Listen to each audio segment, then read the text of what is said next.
Bonjour, vidéo tutoriel pour apprendre à sélectionner son matériel et créer son matériel. Dans un premier temps, il suffira de cliquer sur le bouton Config, puis de cliquer sur l'encadré Équipement. Ensuite, ici vous aurez plus Ajout équipement et vous aurez accès à votre liste d'outils. Si vous souhaitez créer un nouvel outil, il faudra appuyer sur le bouton plus Nouveau profil et nommer votre matériel. Dans mon cas, pulvérisateur.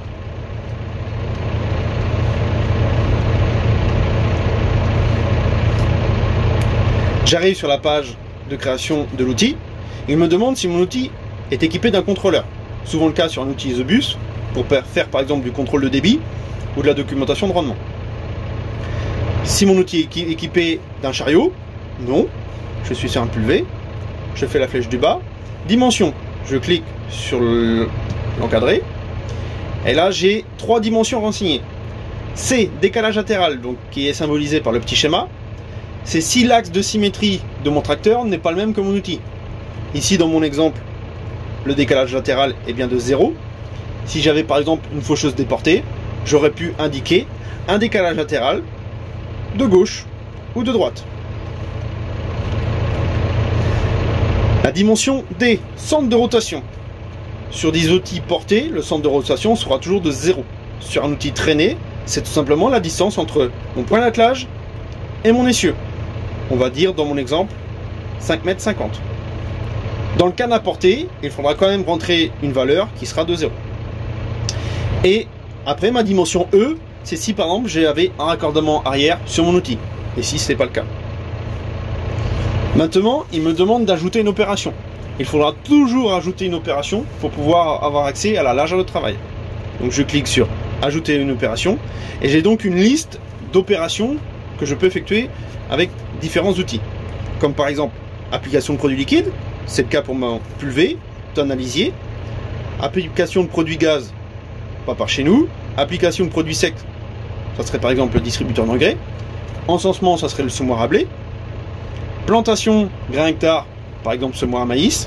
Et ainsi de suite. Récolte, récolte de fourrage, tonte, transport, travail du sol. Travail du sol pour de la herse, du déchômage. Donc ici, dans mon cas, je suis dans application de produits liquides. Et j'ai donc l'onglet largeur de travail qui apparaît. Je suis en 24 mètres.